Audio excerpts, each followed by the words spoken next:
आइए आज के विषय पर बात करते हैं। और आज मैंने जो विषय चुना है वह है व्यवसाय की जिम्मेदारी क्या है। यह एक काफी व्यापक विषय है और यह वास्तव में तरह तरह के विचारों को जन्म देता है कि व्यवसाय की जिम्मेदारी क्या है।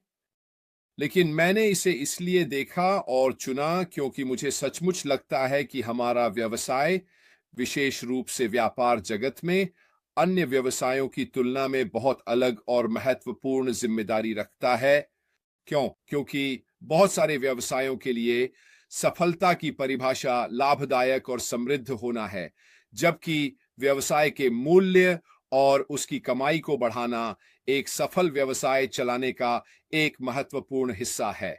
लेकिन इसमें और भी बहुत कुछ है और मुझे लगता है कि यहीं पर हमारा व्यवसाय वास्तव में बहुत अच्छी तरह से आता है। वे कंपनियां जो दुनिया में अच्छा करना चाहती हैं, वे अपने समुदायों की मदद करने, अपने कर्मचारियों के साथ न्यायपूर्ण व्यवहार करने और पर्यावरण को बचाने जैसी चीजों को भी महत्व देती हैं।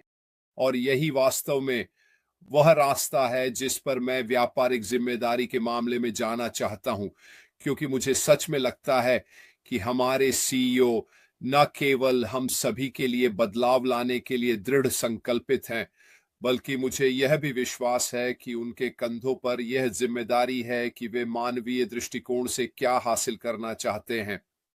तो आइए इस पर थोड़ा चर्चा करते हैं और मैं कुछ बातों को विस्तार से बताऊंगा और मैं वास्तव में यह भी देखना चाहूंगा कि आपकी इस बारे में क्या राय है।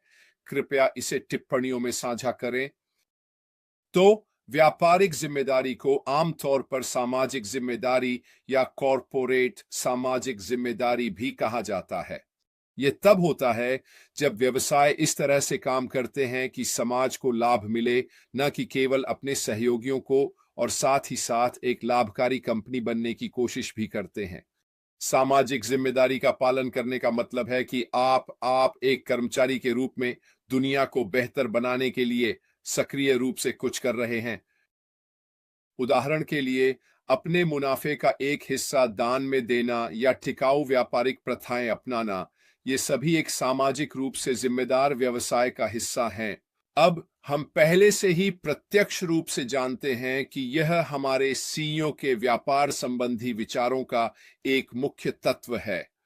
हमने पहले भी देखा है कि जब कोई संकट आया है या जब लोगों की मदद करने की बात आई है तो उन्होंने क्या किया है आदि। यह सब उनकी उस जिम्मेदारी का हिस्सा है जिसमें वे समाज और अपने आसपास के लोगों के लिए फर्क लाने का प्रयास करते हैं। जो व्यवसाय इस विचार को अपनाते हैं, वे अपने मूल्य को अधिकतम करने के तरीके खोजते हैं और साथ ही, माफ कीजिए, ऐसी नीतियों का पालन करते हैं जो सामाजिक कल्याण को बढ़ावा देती है। इस सिद्धांत का विचार यह है कि व्यवसायों की यह जिम्मेदारी है कि वे लाभ कमाने के साथ साथ समाज को भी लाभ पहुंचाए। अगर कोई व्यवसाय नैतिक बनना चाहता है तो उसे अपने व्यापार मॉडल में सामाजिक रूप से जिम्मेदार प्रथाओं को शामिल करना होगा। अब मैं वास्तव में मानता हूं कि यह पहले से ही हमारे माध्यम से मौजूद है। मुझे लगता है कि जिस तरह से हमें दिखाया गया है, जिस तरह से हमें सिखाया गया है, वह हमारे व्यवसाय के अगले चरण में होने वाली चीजों का अभिन्न हिस्सा बनने वाला है। क्यों?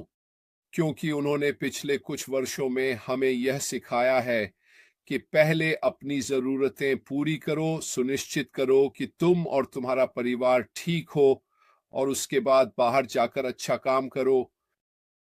यही लगभग हमारे व्यवसाय का मूल मंत्र है। सफल बनो, लेकिन जहां भी संभव हो मदद भी करो। तो कॉरपोरेट सामाजिक जिम्मेदारी मॉडल का पालन करना निम्नलिखित कारणों से महत्वपूर्ण है। यह समाज के लिए लाभकारी है। कॉरपोरेट सामाजिक जिम्मेदारी का सबसे बड़ा लाभ यह है कि इससे समाज और पर्यावरण दोनों को फायदा हो सकता है। मुनाफे पर ही ध्यान केंद्रित करने के बजाय व्यवसाय अधिक नैतिक और टिकाऊ प्रथाओं को भी लागू कर सकते हैं। कर्मचारियों का मनोबल बढ़ाना भी इस बात का एक बड़ा हिस्सा है कि कैसे अपने व्यवसाय के लिए मुनाफा कमाने और कर्मचारियों के साथ न्यायपूर्ण व्यवहार करने के बीच संतुलन बनाया जाए। कर्मचारी आमतौर पर उन कंपनियों में काम करना पसंद करते हैं जिनके मूल्य उनके अपने मूल्यों से मेल खाते हैं। जब कोई कंपनी समाज को कुछ लौटाने के लिए तैयार होती है तो कर्मचारी अधिक वफादार और प्रेरित महसूस करते हैं। इसी तरह नैतिक नियोक्ता अपने कर्मचारियों के साथ अच्छा व्यवहार करते हैं, जिससे कर्मचारियों का मनोबल बढ़ता है और स्टाफ के छोड़ने की दर कम होती है। मुझे ये भी लगता है कि अगर आपने हमारे सीईओ ऐश मुफारेह को सुना है, तो उन्होंने कई बार हमसे बात की है और बताया है कि इतनी सारी लोग उनके साथ काम क्यों करना चाहते हैं।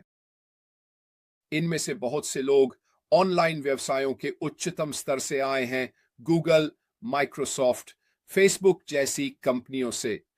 अब ये लोग हमारे लिए काम कर रहे हैं।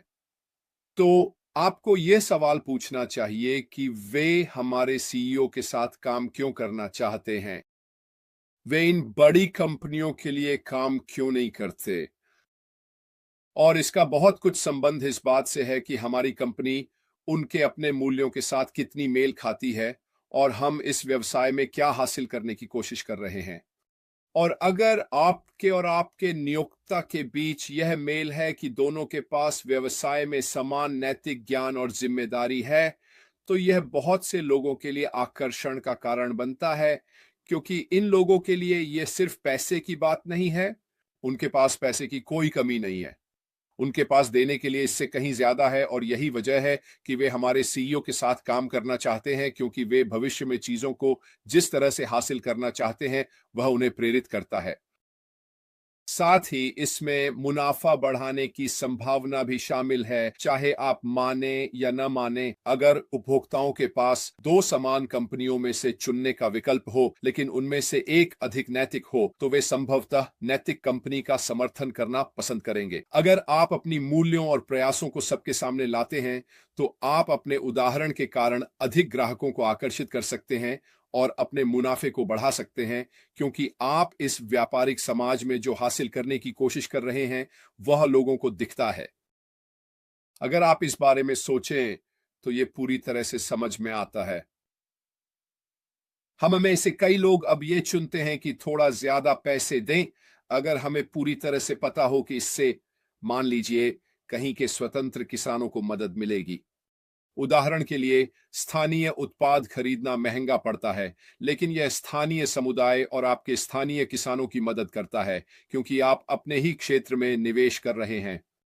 अब बहुत से लोग ऐसा अधिक से अधिक कर रहे हैं, क्योंकि उन्हें लगता है कि उनके द्वारा किए गए ये छोटे छोटे प्रयास उनके आसपास के लोगों के लिए बड़ा फर्क लाते हैं। तो व्यावसायिक जिम्मेदारियों के कौन कौन से प्रकार होते हैं? और जितने प्रकार के व्यवसाय हैं, उतने ही व्यवसाय सामाजिक रूप से जिम्मेदार और नैतिक हो सकते हैं, और यहां व्यावसायिक जिम्मेदारियों की श्रेणियां दी गई हैं। तो सबसे पहले मैं जिस बारे में बात करना चाहता हूं वो है स्वेच्छा सेवा। मुझे तो पता भी नहीं था कि यह एक शब्द है, लेकिन जाहिर तौर पर है। जब कंपनियां स्थानीय या राष्ट्रीय कारणों का हिस्सा बनती हैं, तो वे दूसरों के लिए बहुत अच्छा कर सकती हैं। जो कंपनियां इस स्वेच्छा सेवा का समर्थन करती हैं, वे संगठनों को समय दान करने के लिए तरह तरह के तरीके खोजती हैं। उदाहरण के लिए, कुछ सामाजिक रूप से जिम्मेदार नियोक्ता अपने कर्मचारियों को स्वेच्छा सेवा के लिए वेतन सहित समय देते हैं। इसी तरह कुछ कंपनियां अपने व्यापारिक समय के दौरान स्वेच्छा सेवा कार्यक्रम या आउटिंग का आयोजन करती हैं। कई कंपनियां ऐसे कारण चुनती हैं जो उनके मूल्यों और लक्ष्यों के अनुरूप हों। यह बात मुझे हमारे सीईओ द्वारा की जा रही एक चीज की ओर भी अच्छे से ले जाती है ना? अगर आपको वे तस्वीरें याद हों जिनमें लोग ट्रकों को भरने, भोजन क्षेत्रों तक पहुंचाने और बाकी सब में मदद कर रहे थे। यह खुद को अन्य कंपनियों के साथ जोड़ना है, ताकि आप उन्हें उनकी जरूरतें पूरी करने में मदद कर सकें। साथ ही, अगर आपको याद हो, तो उन्होंने हमें यह सिखाया और बताया है कि अपनी समुदाय या किसी उद्देश्य की मदद के लिए नए प्रोजेक्ट शुरू करने के बजाय क्यों न उन लोगों की मदद की जाए जो पहले से ही वहां मौजूद हैं। चाहे वह वित्तीय मदद हो, चाहे आप खुद हो, या लोगों का कोई समूह हो, यह खुद से कुछ करने की कोशिश करने से कहीं अधिक प्रभावी है। और यही असल में हम यहाँ वॉलंटियरिंग और इससे जुड़ी बाकी बातों के बारे में कहना चाह रहे हैं। एक और तरीका है जिसे परोपकार फिलैंथ्रोपी कहा जाता है। अपने सभी मुनाफे को खुद और अपने शेयरधारकों के लिए बचाने के बजाय सामाजिक रूप से जिम्मेदार व्यवसाय अपने लाभ का एक हिस्सा किसी चैरिटी को दान कर सकते हैं। कर्मचारी भी जरूरतमंदों को अपने उत्पाद या सेवाएं दान करके समाज को वापस कुछ दे सकते हैं। उदाहरण के लिए कई कंपनियों ने 1 for 1 मॉडल अपनाया है। इसका मतलब है कि हर बार जब वे कोई चीज बेचते हैं तो वे उसी मूल्य की एक वस्तु किसी जरूरतमंद को मुफ्त में देते हैं। आपने यह जूते, चश्मे और स्टॉक कंपनियों के साथ देखा होगा। अब आप इस तरह की चीजें पहले से कहीं ज्यादा देखते हैं, है ना? मुझे तो निश्चित रूप से अपने एक दोस्त के बारे में पता है। वह फॉरेस्ट फेंसिंग नामक कंपनी में डायरेक्टर हैं और ये एक सतत लकड़ी का व्यवसाय है। तो जो भी वस्तुएं वे बेचते हैं, अगर वे एक वस्तु बेचते हैं तो वे यह वादा करते हैं कि हर एक बिक्री पर, चाहे वह एक हो या दो या जितनी भी हो, उतने ही पेड़ लगाए जाएंगे जब वह बिक्री की जाती है। यही उनकी एक व्यवसाय के रूप में सामाजिक जिम्मेदारी है, क्योंकि वे समझते हैं कि बिना पेड़ों के उनके पास कोई संसाधन नहीं है, उनका कोई व्यवसाय नहीं है। तो नैतिक और सामाजिक रूप से जिम्मेदार होने का एक हिस्सा यह है कि पेड़ उगाने वालों को वापस कुछ दिया जाए, यानी पेड़ लगाकर, ताकि 20-30 साल बाद उनके पास अपने व्यवसाय को जारी रखने के लिए एक नई फसल हो। कई अन्य कंपनियां भी ऐसा करती हैं।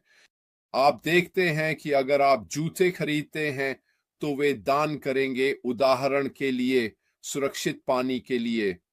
अगर आप बोतल बंद पानी खरीदते हैं तो वे एक कुआं बनाएंगे, वगैरह वगैरह। इन सभी चीजों का संबंध लोगों की सामाजिक जिम्मेदारी से है। नैतिक व्यवहार भी इसमें शामिल है। किसी व्यवसाय के सामाजिक रूप से जिम्मेदार होने का एक बड़ा हिस्सा अपने कर्मचारियों के साथ अच्छा व्यवहार करना है।